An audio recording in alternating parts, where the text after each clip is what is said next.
পিরোজপুরের ইন্দুরকানীতে স্বামী ও শ্বশুরের নামে ধর্ষণের মামলা দিয়েছে পরিবারের গৃহবধূ তামান্না ও তার মা হাজেরা বেগম।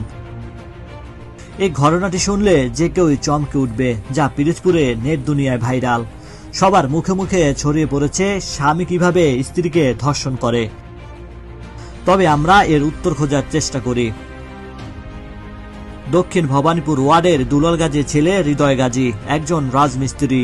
সেই সুবাদে একই গ্রামে ইসহাক তালুকদারের বাড়িতে রাজমিস্ত্রির কাজ করতেন। দীর্ঘদিন কাজ করার পরে ইসহাক তালুকদারের মেয়ে তামান্নার সাথে রাজমিস্ত্রি হৃদয়ের ভালো লাগা থেকে গভীর ভালোবাসা হয়। এরপর চলতি বছরে 8 জানুয়ারি আদালতের মাধ্যমে বিবাহ বন্ধনে আবদ্ধ হন দুজন। তবে তাদের ভালোবাসার সম্পর্ক বেশি দিন স্থায়ী হয়নি। কিছুদিন পর তামান্না পার্শ্ববর্তী এলাকার মুরসালিনের সঙ্গে সম্পর্কে জড়িয়ে পড়েন। তুমি কইলা কি আমারে ভালোবাসো আর হ্যানতন অনেক কিছুই কইলা, তাহলে হৃদয়ের পাশে বসে তুমি আমার লগে কথা কইছো কেন? আমি যে কোন পরিস্থিতিতে আছি যদি বলতা। কোন পরিস্থিতিতে আমি আছি? আমার আর আমার ভাইয়ের সম্পর্ক আসলো একদিন থেকে, এই সম্পর্ক নষ্ট হয়ে গেছে। তুমি বোঝো তো তুমি এখন কি কইতে আসছো? ওনারা তোমার যেহেতু চাপ সৃষ্টি করে, তুমি আর কি কও? আমার নেবা না? আমি তো তোমার চাই, তুমি কি আবার আমার চাই? আমি তো কইছি তোমার লাগে আমি আমু। তুমিই তো এত নাটক করো, তুমি রেকর্ডিং গুলো শোনাইছো কেন? আমি তো রেকর্ডিং শুনেই নাই। তুমি শোন আমার কথা, তুমি কইছো না আমার লাগে আবার? কইছি তো, তুমিও তো আমার কিরা কাটতে কইছো যে আমার নেবা। আমি তো কিনে কেটে কইছি, কারণ তুমি হৃদয়ের সাইডে দাও, তুমি আমার লাগে।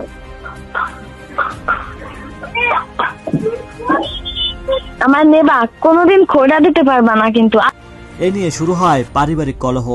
ঘটনাটি জানাজানি হলে স্থানীয়ভাবে সালিশ বৈঠক করেও হয়নি সমাধান। কোনো মেয়ে যদি কোনো কিছু চিন্তা করে, যদি চিন্তা করে অবগুলাকে আমি জামুই এটা রাখার যদি সালিশের মাধ্যমে মেয়ে তামান্না ও তার পরিবার দোষী সাব্যস্ত হওয়ায় মেয়ে ও তার পরিবারকে এই ধরনের অপকর্ম থেকে ফিরে আসার পরামর্শ দেওয়া হয়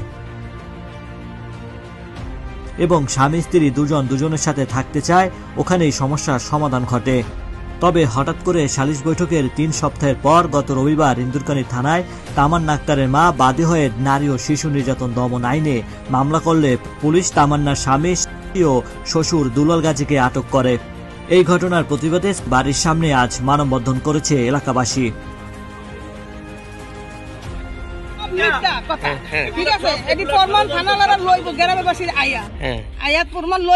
যদি সত্য হয় তাহলে হৃদয়ের বিচার হইব, আর যদি মিথ্যা হয় তাহলে হে হ্যাঁ বিচার হইব। এটি সব মিথ্যা। আমরা গ্রামবাসী সত্য দিকে নামছি, যদি মিথ্যা হইতো তাহলে আমরা নামতাম না।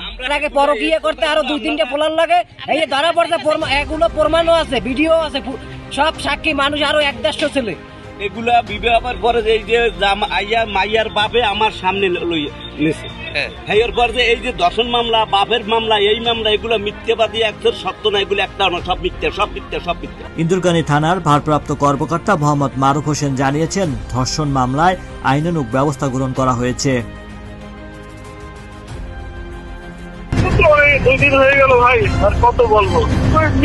মেয়ে হলো আন্ডারে 12 বছর বয়স, তাকে বিয়ের প্রলোভন দিয়ে নিয়ে গেছে, নিয়ে গিয়ে তাকে বিভিন্ন ধরনের ধর্ষণ করছে, বাপ সহায়তা করছে, মামলা হয়েছে, কোর্টে ফেরত করে।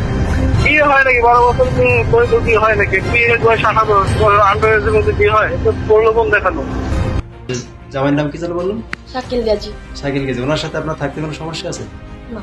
আপনার বয়স হয়েছে কত চলে? 18 চলে। 18 চলে। তা আপনার মা নিতে আসছে, এখন আপনি কি তার সাথে যাবেন? না, আমি যাব না। এই জায়গায় সুখে শান্তিতে আছি। এমন চাঞ্চল্যকর খবরে এলাকায় চলছে নানান আলোচনা সমালোচনা। দাবি উঠেছে প্রকৃত দোষীর বিচারের। রাজু শিকদার নিলয়, পিরোজপুর নিউজ।